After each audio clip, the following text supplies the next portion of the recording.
Yeah, I mean, I attended. I did the. I went to the Stoker Awards panel Mhm. that explains how everything works because Oh, I didn't get to go to that. it was really early in the morning, which doesn't. It was like 9 a.m. like the first panel of the day. I'm like, there was attendance, but it was everybody who Mhm. runs the awards, and I'm like, and they really do try to. Yeah. But I thought I understood how they worked. I did not understand. Was this your first Stoker? Because it was my first Stoker this Yes, it year. was my first. I Yeah. loved it. It was Yeah, it fantastic. was. I've already booked next year. I'm already, Yay, us too. yeah, I'm already like, I got to go back. Yeah. And as far as I understand, the hotel and the situation in Pittsburgh is much better than Listen, the. I know everybody had issues with the hotel. I had a good time. It was fun. I mean, it's not fun if no non-interesting things don't happen, you know what I mean? I mean, I'm not against weirdness. I'm more against one bartender in the downstairs bar in the hotel. And, And like, they're closing at 8 p.m., yeah, Yeah, that was tough. and getting angry, people using, like, they cordoning off seats of the restaurant because people can't sit down. I'm like, Yeah. "We're all here at your hotel spending money at your bar. We can't use the You're welcome. seat. We can't sit, because we're not eating at the restaurant, your bad restaurant with one server." Yeah. That's It that's was that's the thing I don't like about, like, it's not, and it's a Hilton. It's supposed to be. See, this podcast is just gonna turn into a postmortem on. so right? And if you hear my dogs, I'm so sorry. I've No, they just you're okay. I barking. also have a dog who might also bark. It's late, so she might just be sleeping at this point. All right. We are not only gonna talk about uh StokerCon. StokerCon. We might circle back around to StokerCon, I but told you, I yap. I'm a I yapper. mean, what's fine. So am I. That's the problem. I have the surplus of words. Whenever I start telling a story, my friends are like, "Robbie, come on." I'm like, "I'm a novelist. I don't write I don't write short stories. I don't tell short stories." See, I Um, have a lot of words in my brain. None of them make it onto the page ever. Ever? I mean, some of them do. So, the 4.5 things that I've published, yeah. Writing is revisions. Writing is Yeah. revisions. Yeah, no, exactly. But look, that's Harrow. House of Harrow, yeah. I read House of Harrow. Oh, you Um, did? yeah, I did. Yeah, I know. That surprises me, thank you. No, I mean, I read every book. Wow. I do not. There's here. This is. I'll say this on the podcast. This is part of the reason I'm doing this podcast. There's too many podcasts that. Oh yeah, I'm gonna feature this author's new book. Let's Yeah. talk about it. Oh, I haven't read it, or I read this much of it, and I'm like, I don't. I'm interested in talking about the book, not around the book. I want to talk about the book. Oh, that's Uh, nice of you. and also like I need to read more. This keeps me like I've read a book a week now for Good for you. 2 months straight. And writing Um, too, right? Like, that's hard. yes, it is. I'm I'm slowly learning that. I say this in the kindest way possible, but what the fuck? After reading House of Hair, My that deepest apologies. I mean it is like it's really good and like incredibly novel Thank you. like it is like a that is and those are the experiences a lot of times I'm looking for, Mhm. books that are things I would never write. Yeah. Oh, and think like very weird perspectives, like perspectives I would never have that I can't access at all. What do you mean? You would never write from the perspective of a crow and a rat? What I mean, it's more likely now because I've suddenly gotten into a lot of rat fiction lately. I've why written a lot. is that? When I wrote Harrow last year, and all of a sudden, all of these books emerged from animal perspectives, and I was like, "Damn, I thought I was so, like, ahead of it." I was not. I was actually in the same brain space that all of these other people were in And at the there's same a bird book as well that it's on my TBR. time. I forget what it's called. It's about a bird in the post-apocalypse with a dog. Oh, that's, What's oh, it shoot, called? yeah, I know exactly what it has, like, a green cover, it's It gorgeous. does. Yes, my friend has. I got her a copy so that I could read it after she's done. And Uh, then Twitching House, if you haven't read Twitching House. yes, that's also on my TBR. I'm like because I have another friend who is writing a mouse book, I a love that. mouse dystopia book, I think, or something. That's awesome. But I also recently read The Amazing Maurice by Mhm. Pratchett. which I loved, Yeah. but another rat book. Not nearly as upsetting as I your book. know. Harrow How is so upsetting. it is very upsetting. I can't it's not I'm not gonna sugarcoat it. But I mean it that's a good thing. I read I don't know.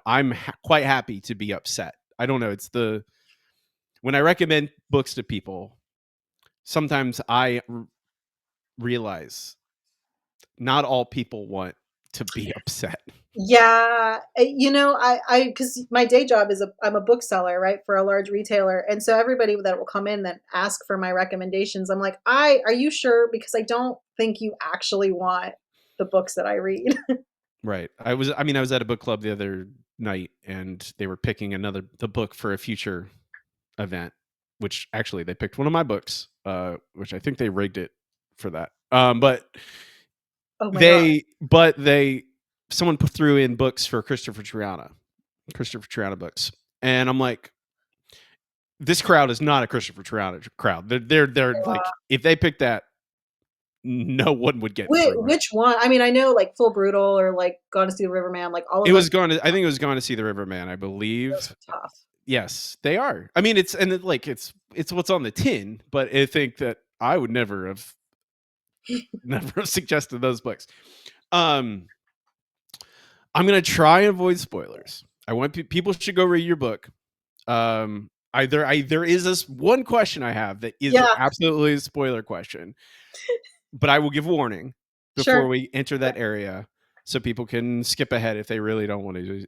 They don't. Then I you shouldn't be spoiled. No. I feel like there is a certain part of this where a lot of books I don't really care about spoilers. Mhm. And a lot of movies too. Like I just don't care. But Oh, I love spoilers personally. your book going in blind, which is basically what I did. I really didn't look into the book at all.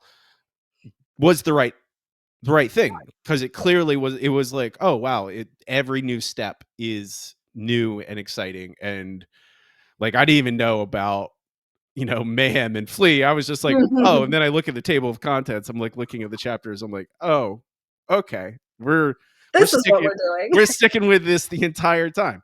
I mean, I appreciate and I do appreciate that symmetry. That's really hard to do, actually. I don't think people realize that when you try and do a Mhm. book with like, hey, multiple perspectives, but we're gonna Yeah. do it with symmetry so that we alternate and that It's hard. Well, and there's several deep chapters that I have in drafts that won't see the light of day, but me and my editor were going back and forth on which ones to include, which ones to not. Like, how do you balance one chapter happening and then pick up exactly where without having to reiterate it? It's very difficult, and we went at it a couple of times, being like, "No, I think this should be in. No, it shouldn't." And it's hard. It's very hard.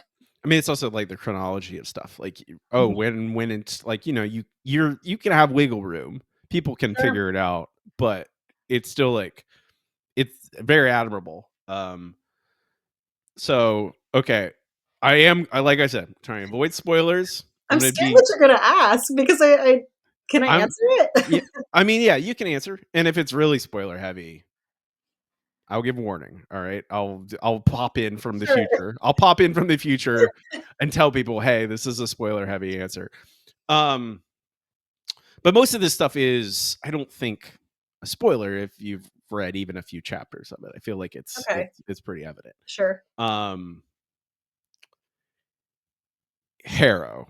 Yes. Harrow herself. My lovely wax queen. I was gonna say the melty lady. Mhm. Um, God Almighty. There she is Uh, on the cover right there. There's That's I her. know. Like, you don't even I didn't even I went in completely blind and I'm just like, "Oh no, this is a nightmare." Um, it very much felt like a Ghibli witch, but like a really Mhm. gnarly Ghibli witch. Yeah, In like, everyone loves Ghibli, but not sweet. No sweet. There's no I don't know. I feel like that's and this is kind of the root of my question is like sure. Harrow is like you kind of outline it like she mistakes all this awful stuff for love. Mhm. Love Affection. that's affection is love is me capturing me killing, me controlling. That's what love is.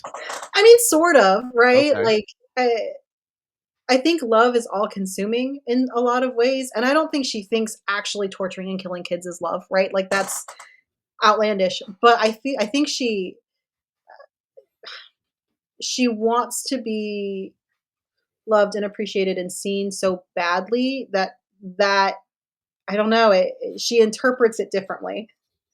I I mean, don't know how.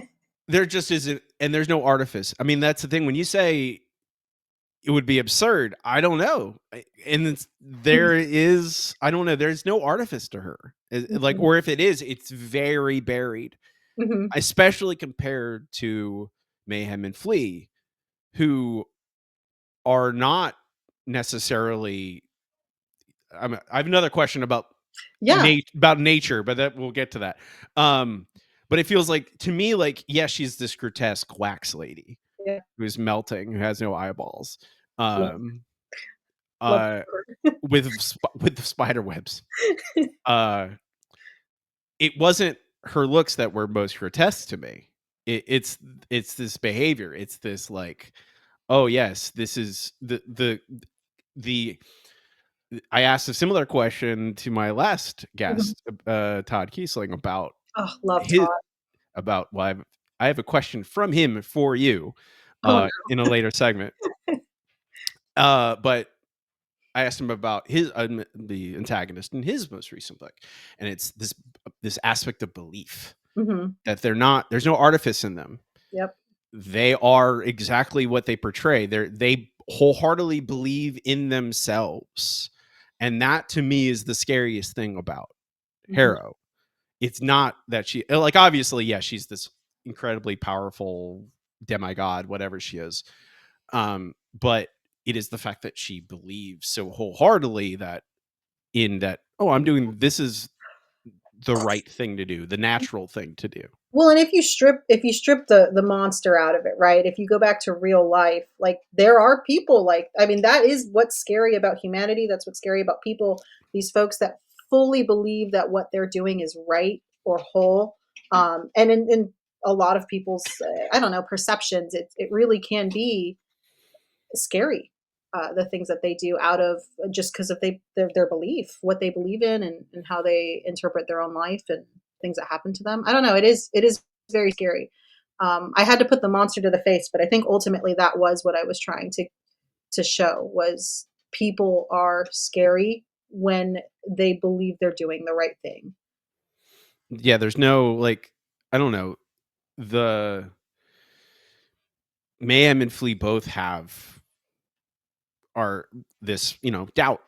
Hmm. They have reticence, despite the fact that they are not seemingly not no power. They are a bird and a rat. Hmm. They're not. They're animals. They have the very the barest amount of Yeah, I was ability. gonna say, yeah, they're animals in the realest sense. Like Yeah. there is no special powers. There is no like they know something that other people don't. Like truly, they are just observers, right? They're Yes. watching these horrors happen. And when I was writing the three characters in tandem, I wanted them to balance each other out. Like I wanted there to be this like all consuming. I mean, once you get to the ending, I think people will understand why. But there is this cycle, right? This cycle of doing something, feeling guilty about it, trying to fix it, but in trying to fix it, you then are repeating this cycle of hurt. So it is cyclical. I think. At least that was the point. Yeah. It's that this is the my follow up to that, I guess, and it bleeds right in. There's this theme fighting against your own nature. Hmm. All three of the characters do it. Yeah. Um, and you see it with Mayhem, who is hungry and wants to feast on remains of Certain remains. Yeah. poor ripped apart children. Children just brutally. Listen. I killed a kid in one of my books, and it was very bloodless, and Mhm. I had concerns about that. And then I read this, I'm Oh, like, maybe I I'm shouldn't. so sorry. No, I mean it's fine. It is it again. It fits. Mhm. It has to be this way. The book has to be this way. It has to. That's what people say. People ask me, like, why is that horrible thing happen to that Has character? to. I'm like, it has to. Yeah. That's how the story goes. But Mayhem hungers and wants to eat.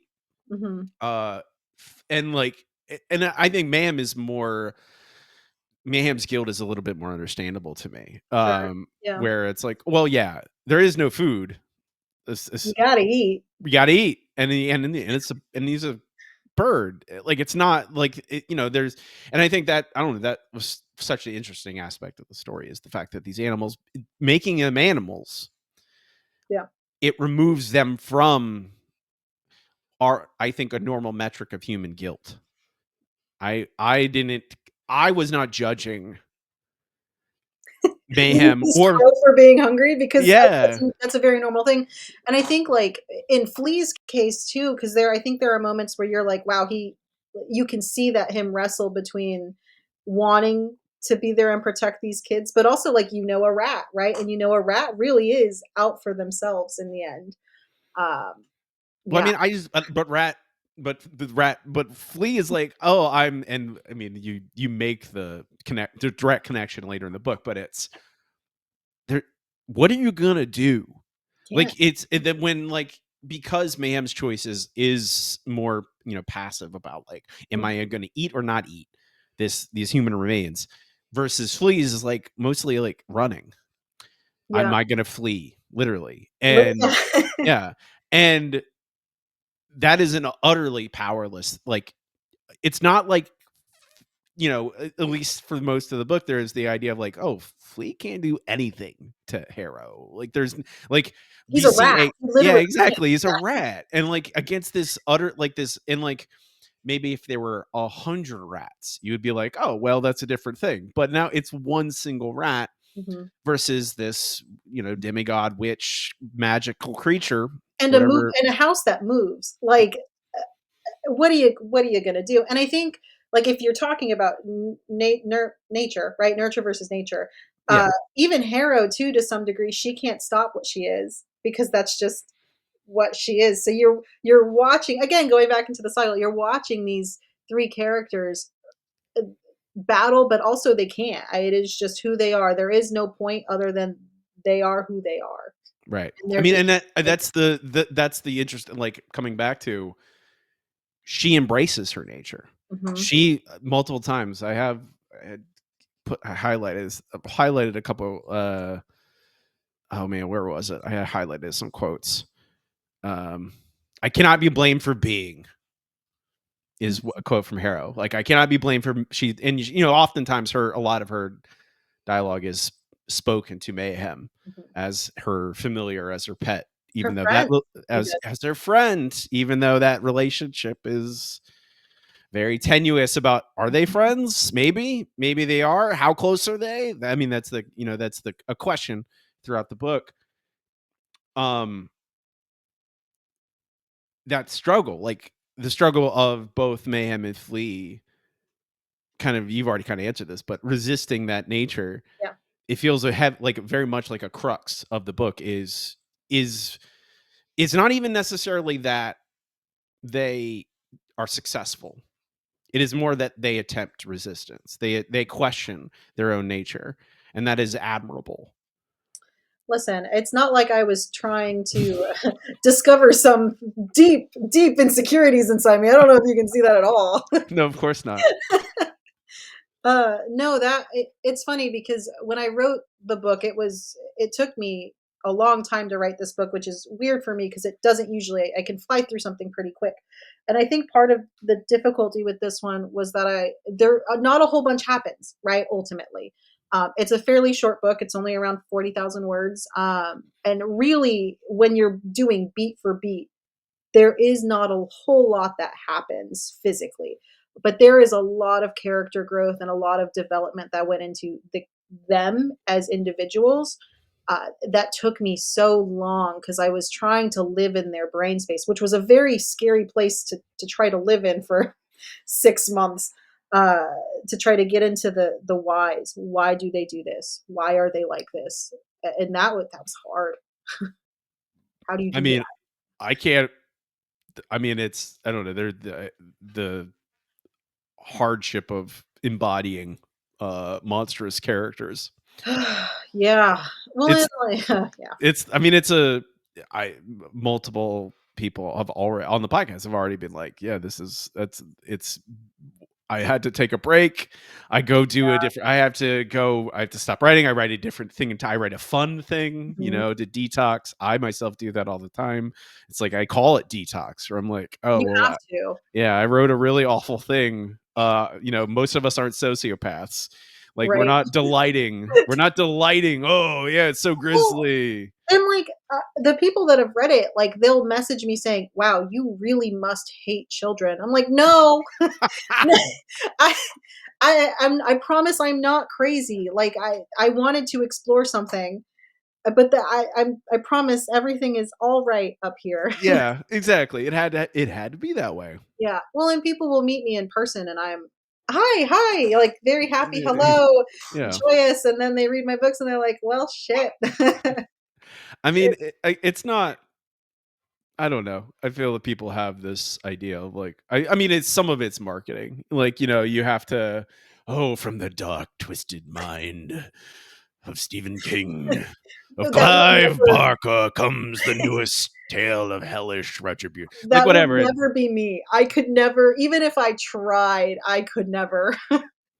I mean, again, I'm not a person like it is. Again, books upset me. I can be Mhm. like your book upset me. Doesn't scare me necessarily. Not in like the I'm not checking underneath the bed for Mhm. Harrow in the middle of the night, but I do think I will. The things that like happen to those poor kids will live with me for a little bit. Or I mean, honestly, Yeah. That window scene was my favorite thing to write. I really I mean, that is very good. It was very good. I'm not gonna argue. I'm not gonna we'll just call it the window scene. Everyone else, if you haven't read the book, you can go read it and find out what that means. You will know the window scene when you You'll get know, yeah, you'll immediately understand what we mean deeply by that. upsetting. Yeah, it's really I mean, I think it speaks to how you embody both mayhem and flee, and that the most upsetting thing to me was when Mayhem gets caught the Mm. first time. Pretty early on. Yeah, it's very early in the book, Yeah, it's and like 30, 40 pages in, it's early. yeah, and you're like, oh, and like that is the thing that, and it every time you revisit, you come back to Mayhem. It's just up still. It's like, Yeah, and when I originally wrote that particular chapter, I didn't do as much as the end product, and then my editor goes, "No, if you're putting this in there, you full send it." yeah, So we did. We sent it. yeah. It's again not I poor Mayhem. I feel really bad for Mayhem. Mayhem's my character of those I was three. gonna ask, yeah, Yeah, out of the I, 2, who do you yeah, least Mayhem is my I don't know the fact that it's like the metaphors of Mhm. losing flight and the choosing between a cage or not a cage and You what does that understood mean? it, though, that makes me Yeah, so happy. yeah. I mean, It's like it's picking children, but yeah, I do also lean like Mayhem was the very first character that I knew I wanted to put in the story. So that really makes me happy that you he resonated with you because yeah, he resonated with me quite a bit. yeah. I liked Mayhem a lot. I this is these are I don't know if these are really questions. These are more observations that I Fine. just had along the way. Um, this is before we're not quite in spoiler territory yet, but there was a moment, um, and like this is a thing that like first half of the book where we are cutting back to Mayhem, who's talking to well, not really talking. Harrow is talking to Mayhem, and At that's him, it. yeah. Yeah, talking at Mayhem, and Mayhem thinks but doesn't say anything. And it's this kind of this similar situation with the children and Flea, Mhm. and I'm like, and for the longest time, that's all we have. And I just wrote in my notes or the question, are these animals only mirrors? And I was like, I'm just like, just for later, just keep that. Are these animals like my thought was like, are they like it's like how are you how is she playing with Yep. The narrative like is like choosing animals is a very distinct choice to because like my first instinct be like, well, you pick kids, they're so vulnerable Mhm. and they are the ones being pursued. So there's like it's easier to channel fear. Mhm. Like if you want to tell that story, I'm like, oh, why did she choose the animals then? There has to be a reason, right? And she is she messing with me? Is she playing a trick on me? Uh and like Not that's out to fool you, I promise. no, I mean, no, it's not.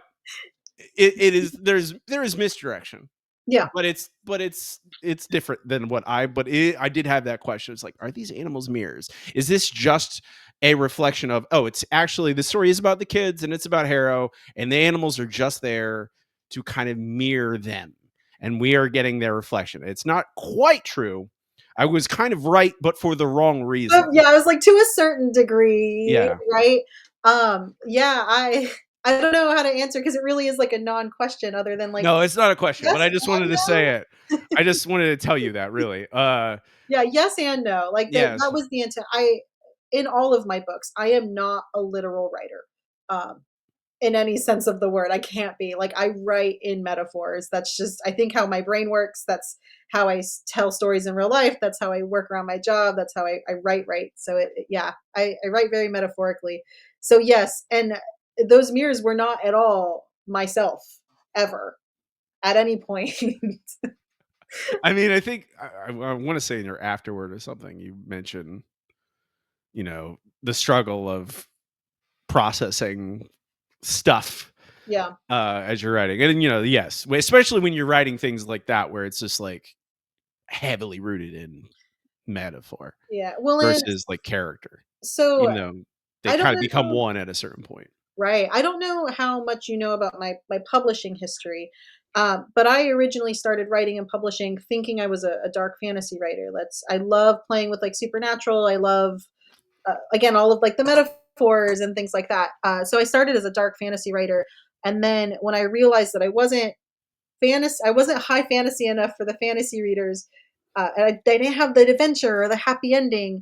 But at that point, I wasn't dark enough to be in like the horror thriller world. So then I wrote my second novel, Sugarcane, which is very much thriller, like high octane thriller. Uh, a- and after Sugarcane, I finally got my footing. I was like, you know what? I think I want to write dark. I think I want to write horror. Like that's where I like to live. And then in my third book is when I really started to explore horror as again as a metaphor is like how do I internalize it or vocalize all of the internal things that I've been feeling. So I talk a lot about the Elric Undoing as my maybe book. Like that was a book that I'm still not quite sure about. I'm not that I'm not confident in it, just that it's hard for me to talk about because it is a lot of vulnerable. And then Harrow came, and I was just like, again, full send it, right? If I'm Yeah. gonna internalize, if I'm going to look deep and really try to figure out the root of not only my issues but like issues of humanity, I'm going to go for it. So Harrow is the product of a long journey of figuring out who I was as a writer. So I'm very proud of this final product because I think it really embodies the writer that I'm going to be from here on out. So Harrow was a very important book for me in that way.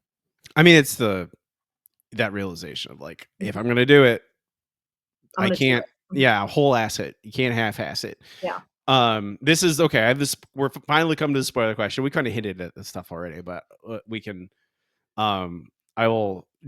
Future Robbie will jump in and Oh, give yeah. people a time code to get over this. Um, so this is spoiler heavy, and it's digging into the ending. Um, The spoiler, right? the The spoiler, yeah, the spoiler. And you are feel free to again. The ending is yeah. amorphous. It is not. You don't spell out precisely how I'm supposed to feel. You're letting Ambiguity you is my yeah, favorite thing. exactly. And yeah, and it fits feels at home in this story particularly because it is that dark fairy tale feeling that Yeah. like that where it's parable almost. Um so you feel free to confirm what I say or not, you can tell me to F off if you want.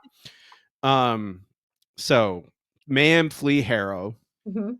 this terrible trinity, awful trinity of self. Um navigating a dark nature, Mhm. navigating guilt, navigating flagellation, Mhm. self-flagellation, punishing yourself for mistakes for your Yes, own nature. yes. Um, the people who and like they are all victims. They Mhm. are all even To some Harrow. degree, yeah. Even Harrow is a victim. They are not the ones who suffer. Like they don't get ripped apart. They don't get eaten like these poor children.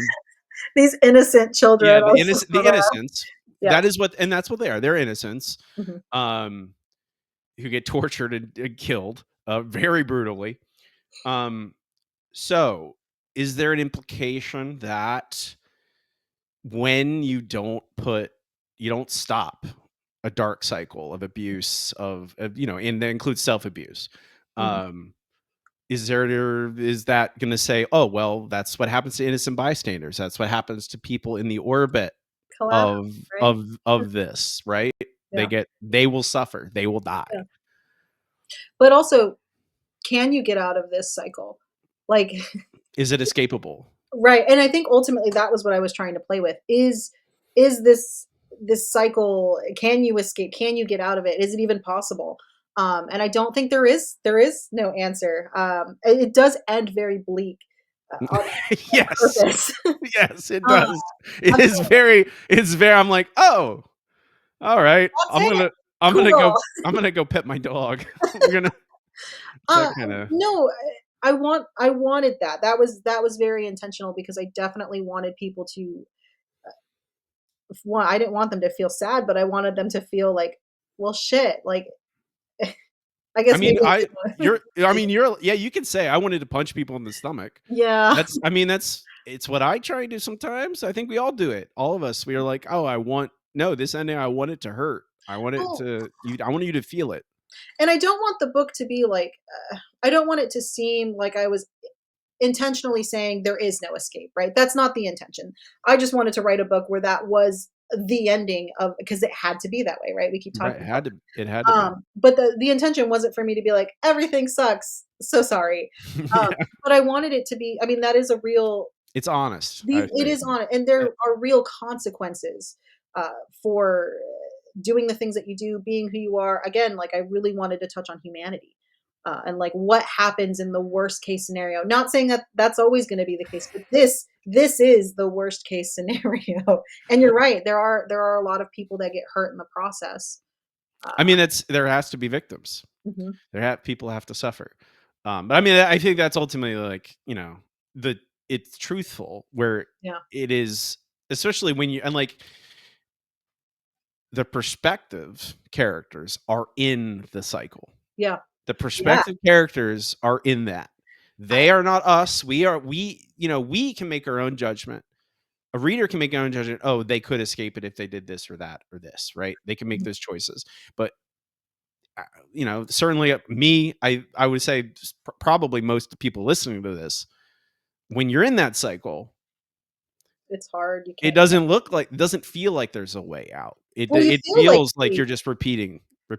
Right, and to some, again, you feel like Flea, right? Because all you're doing is running and trying to escape, but all the walls, right? All your things in life seem to be shifting around you, that, like, it doesn't matter how far you get, you feel like you can't get out, and all you see are these people that are in this space with you that are dealing with the consequences of you and your actions and your predicament, right? So it's yeah, yeah, this was really bleak. I didn't It is. I would also, but we've mentioned the house multiple times. I really want to compliment you on the house as well. The labyrinth. House is a character, I think, favorite trope. Exactly. I was going to say single location horror is fantastic. And that's you're only and like have you I want to know if this is an influence on this or not. People under the stairs.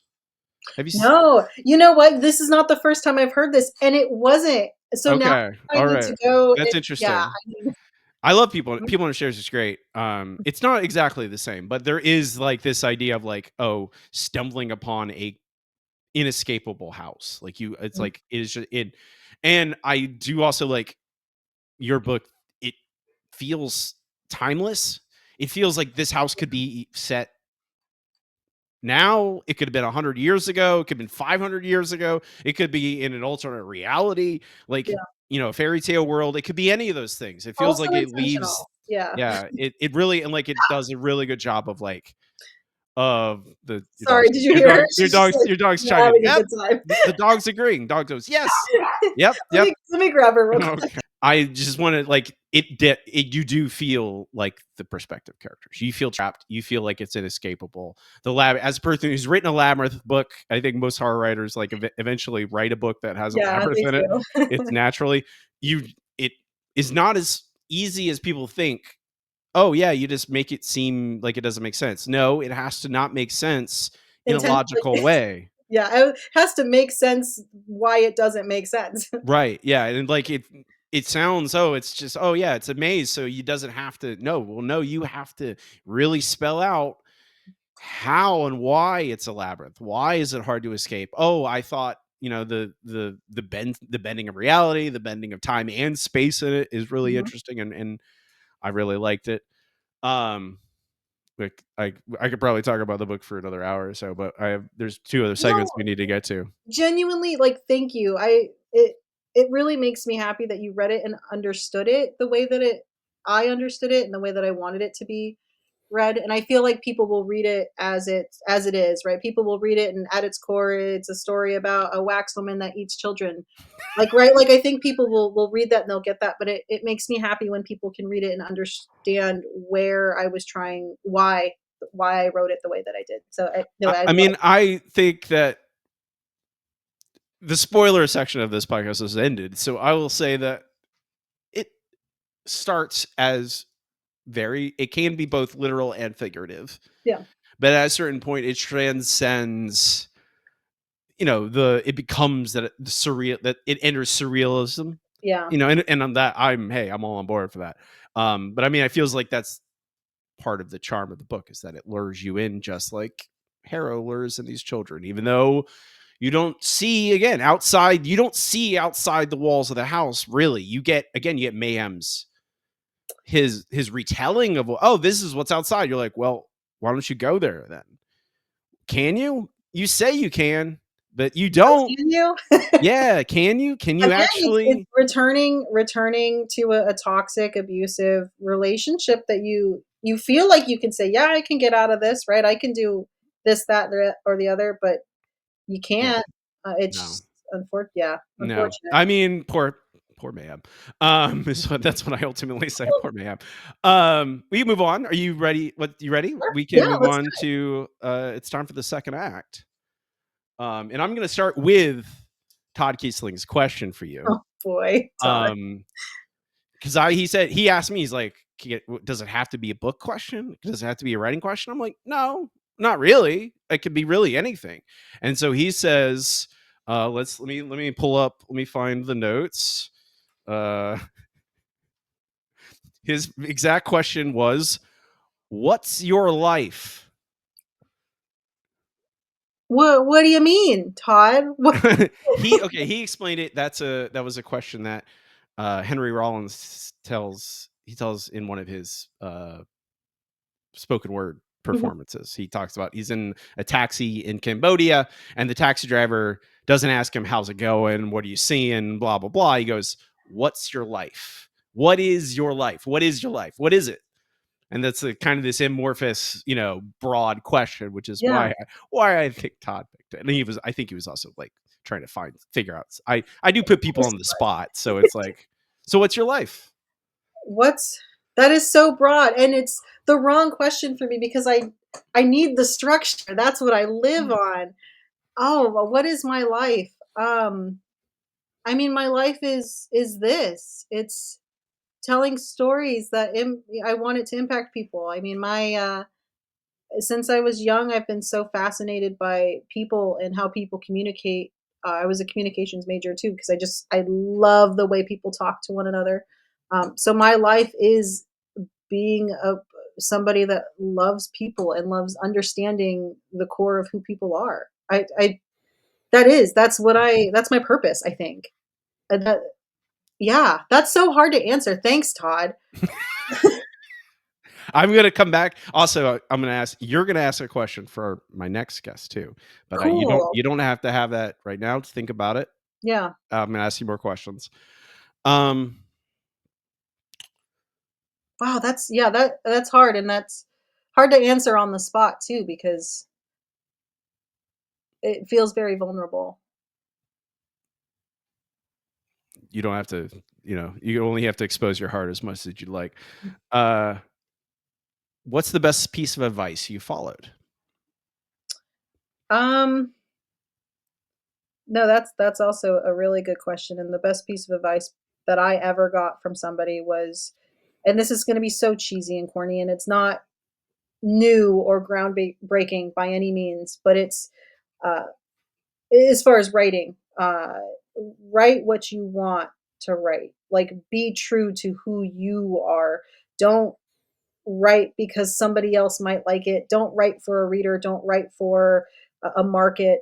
Don't write for a genre. You write for you and you first. And that has always stuck with me. And again, very corny, not new, but it is the most true thing that I have ever heard and that I try to live by. I mean, it's just because something has been said doesn't mean it's not helpful to say it again.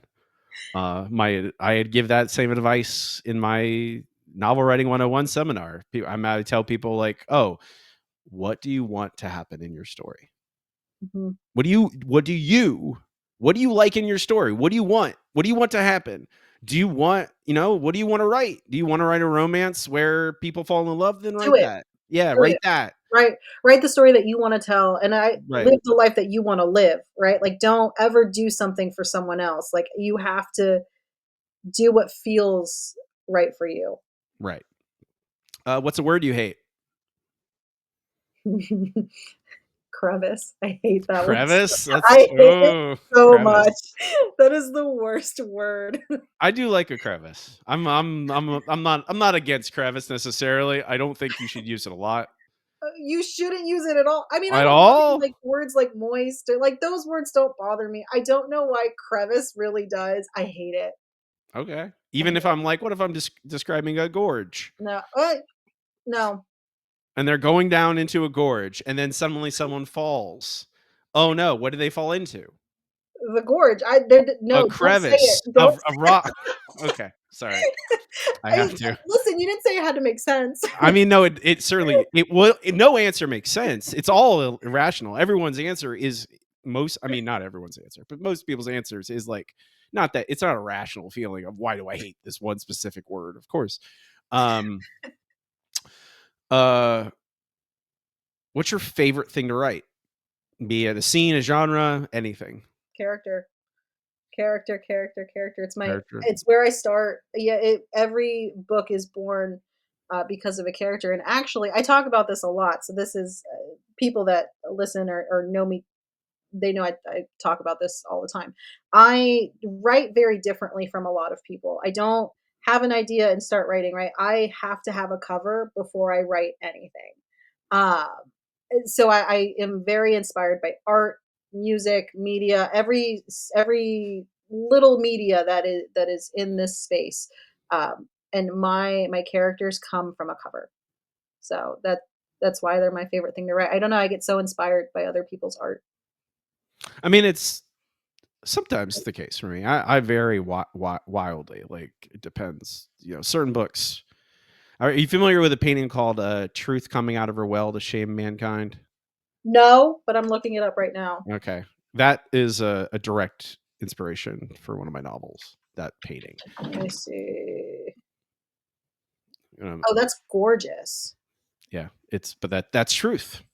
That's literally truth. And I have a book called Truth, and that is the direct inspiration for that. So that in that case, yes, it was that who. But Yeah, oftentimes it's just random stuff. I I don't. love I it. don't. So I wrote a short story that I really, really loved, and I was inspired by Tondal's Vision, the Hieronymus Bosch. Oh yeah. Okay. I love that painting. Just a big head eating people. I don't know. I love I just love Yes. it. Yeah. I have a weird Goya inspired story idea. I don't know if it will ever become a novel because I don't know. It's gonna be like meta, and I don't know if I am that interested in writing Sure. that much, but it I is don't like know. I just something about looking at what another human has created. is so inspiring and so like I want to build and you always even if it is meta, right? You want to build off of that and like see how you can play with it. Feels like Play-Doh. Like you take somebody else's thing and you mold it and craft it to you and how it fits you. I don't know, I love it. It's fascinating to me. I mean, the Goya, it was more even just the fact that, I mean, it's all the black paintings where like he painted them inside his house and he didn't expect anyone to ever see them. And you're like, and what is Jupiter devouring his son Yes, is gorgeous. on his was on his dining room wall. Like imagine you Wild. go out to eat, like you're eating dinner and you look to the left and you painted your a painting of a god eating his own child. You're like, Also, what? Are you okay? Are you stunning. okay? Are you okay? Like that's when you like go walk down Well, the go no. outside. No, The he's not. the answer Yes. is no, a No, lot of Goya them was not weren't, okay. right? Like, Yeah. they all are, dealing with these traumas and putting them into art, and it's so incredibly fascinating. I love artists and writers and anybody who partake in the creatives. Yeah. I'm very inspired by everybody. Um, who's a writer more people should be reading? It's an easy one for me. Royal Poff, is somebody that I don't know if you've read them. I Uh, haven't read. I follow. I've not have read. Not read. I they're, mean, my TBR list is way too impossible. long. Yeah. No, Royal is a queer author that writes queer stories that are also rooted in very character driven. And they're not their first book, but their most well known book, Sleeping Among Wolves, really cemented me as a fan. I was like a hardcore fan of their writing and their books after reading that because it touched on it was dystopian queer horror at its finest, and it was tragic and it was hard. It was just beautiful. Um, and I wish more people would read them because their work I think could touch a lot of people. They do a lot of heavy topics that people shy away from, and they do it so well. So very easy answer for me. I would recommend Royal to anybody that would listen to me. Link in the show notes for that. I put all those recommend. I try and put all as All many right. recommendations as I can compile and remember in the show notes so people can go click and buy a Yeah, book. Sleeping Among Wolves and Yeah. Borderline. Yeah, those are the best. Okay. Um, who are you jealous of? So many people. Todd Kiesling, for one, for being the incredibly talented human that he is. Oh my gosh. Jealous of everybody. Everybody that can write something that makes me feel something. Who have I read recently that really made me feel that way? Dorian Sinnott, Yeah. Dorian J. Sinnott, who does Upon a Midnight Clear. Um, Beautiful. I don't understand how he has such control over like the English language. I'm very jealous of the way that he writes. Yeah, I mean everybody writes better than Everybody. I do, and they're beautiful. And That's I'm oh, jealous of everybody. you can be jealous of everyone. I agree. I'm also jealous of a lot of people, but it's more. I mean, this book that's still on the screen, House of Harrow, very beautifully written, very gorgeous prose, very, very makes gore and gruesome Pretty. beautiful. It does. I mean, it is like it reminds me of like, and it's like something I sometimes ascribe to. Like sometimes I do want, and then like selfishly, that's part of the reason I'm doing this podcast. I get to study people. I Mhm. get to poke and go, "Well, how do you do that? Why do you why? Iron sharpens iron. Yep. Yeah. Do you have a question for me from our next guest? If you come up with anything, Who is your next guest?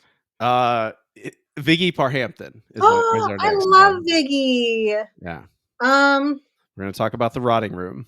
oh, that's a good one. Oh, that was such a good book. We're gonna talk about the gross nuns.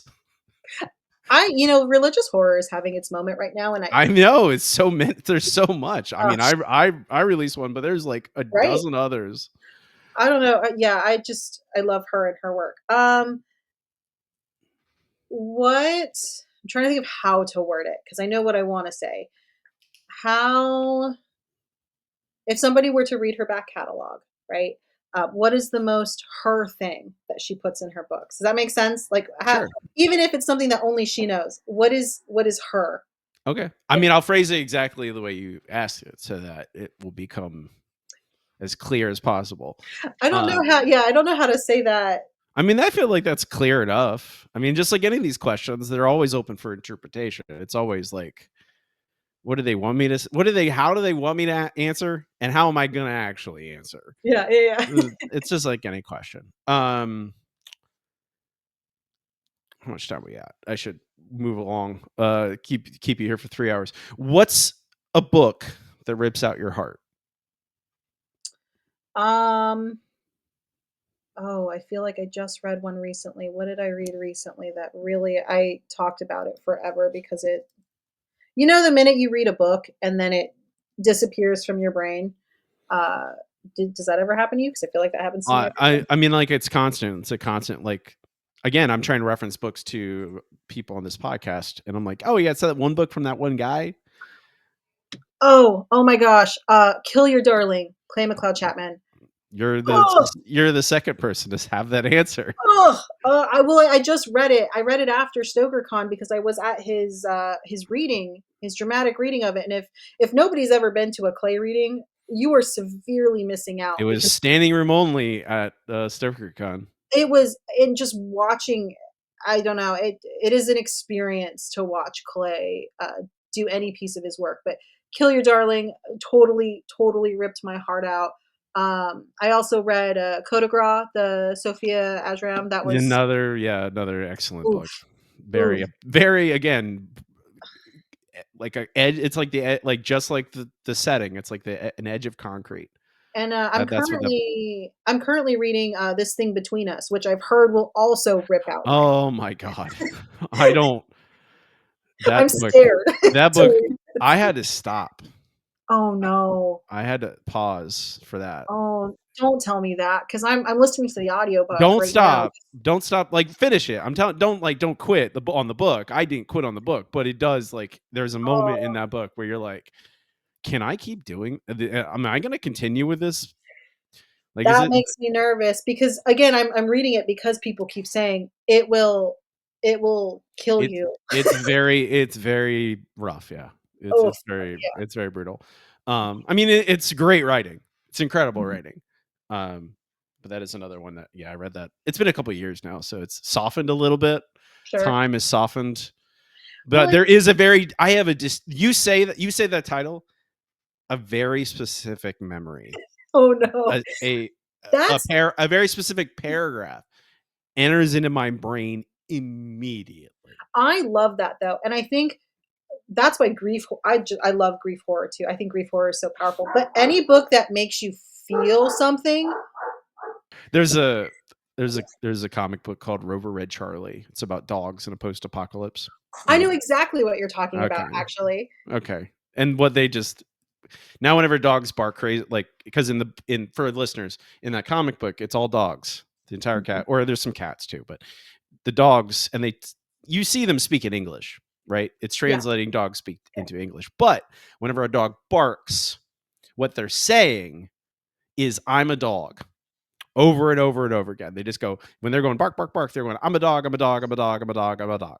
Garth, that is And there's multiple scenes in the comic where the two dogs are barking at each other. They're just going, I'm a dog, I'm a dog, I'm a dog, I'm a dog, I'm a dog, I'm a dog. And that's all I think about.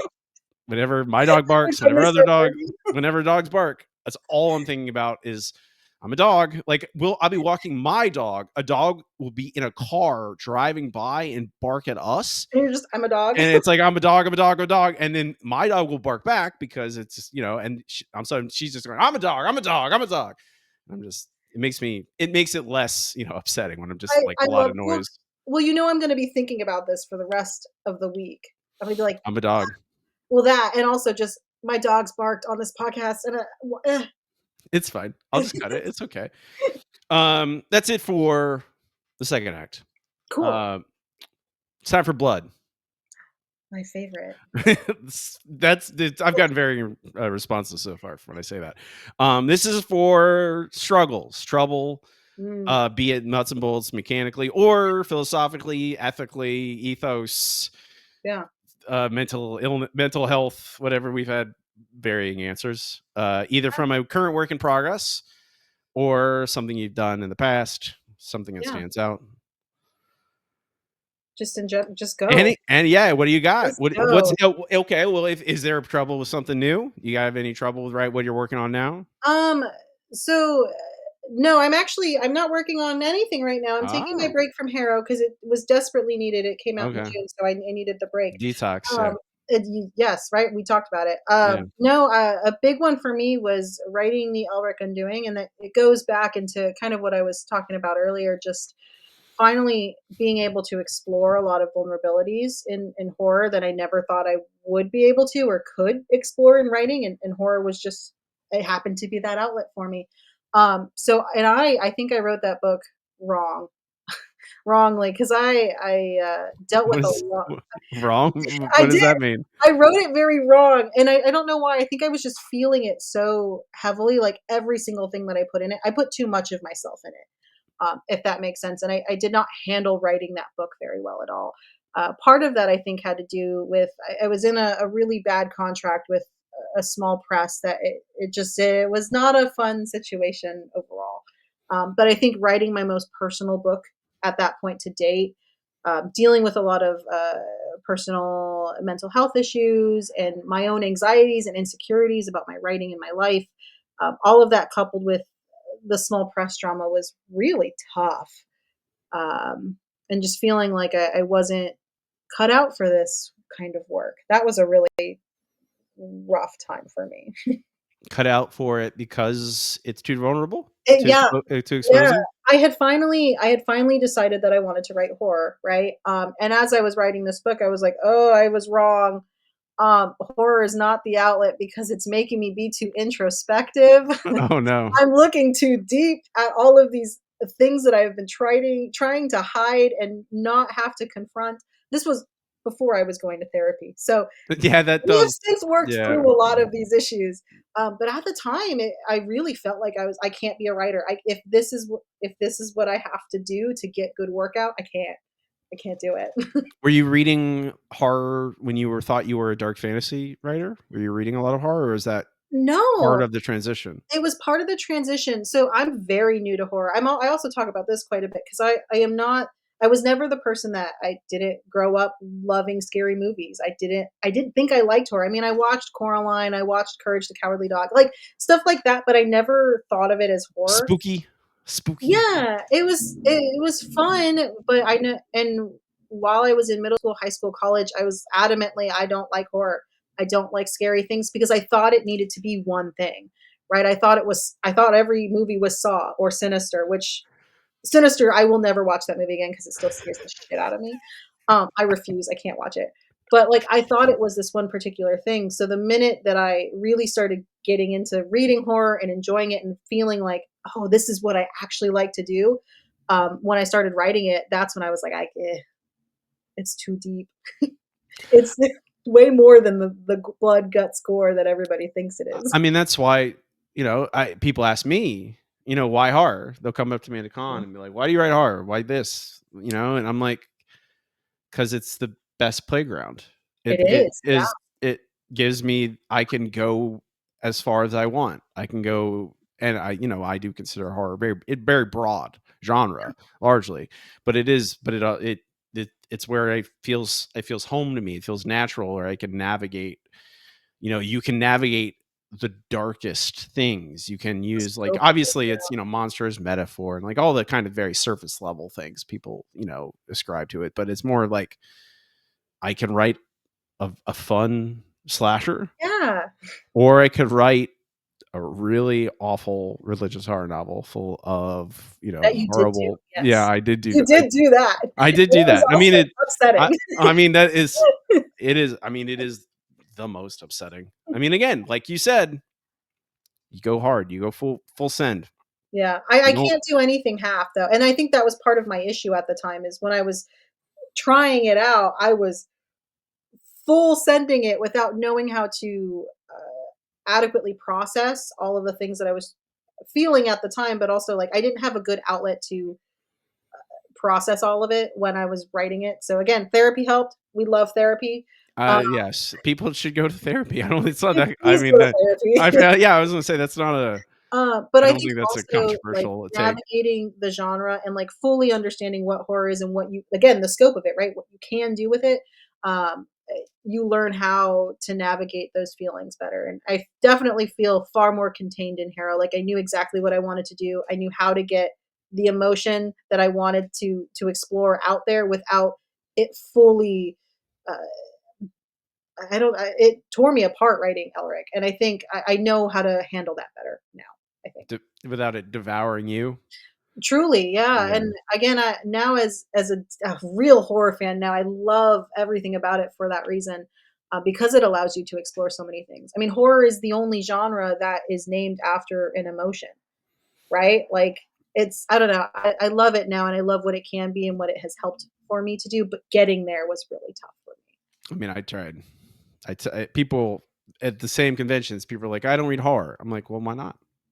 me. You Yeah, know? What are you what why not what oh, I get scared. I'm like, how much horror books have you actually read? Are you talking about movies? Movies are a different experience. Horror sure, movie is if you're gonna be you're not gonna like, yeah, I know jump scares and things like that. It's a shock, like, but you know, I could give you yeah, horror horror novels, quote right, that unquote, aren't that aren't what you think mhm, they are. You're missing out because there's literally, I would argue that some of the best literature out in there is horror out right there now? is all Yeah, horror. oh, absolutely, I and mean, I it's never been a better time to read horror.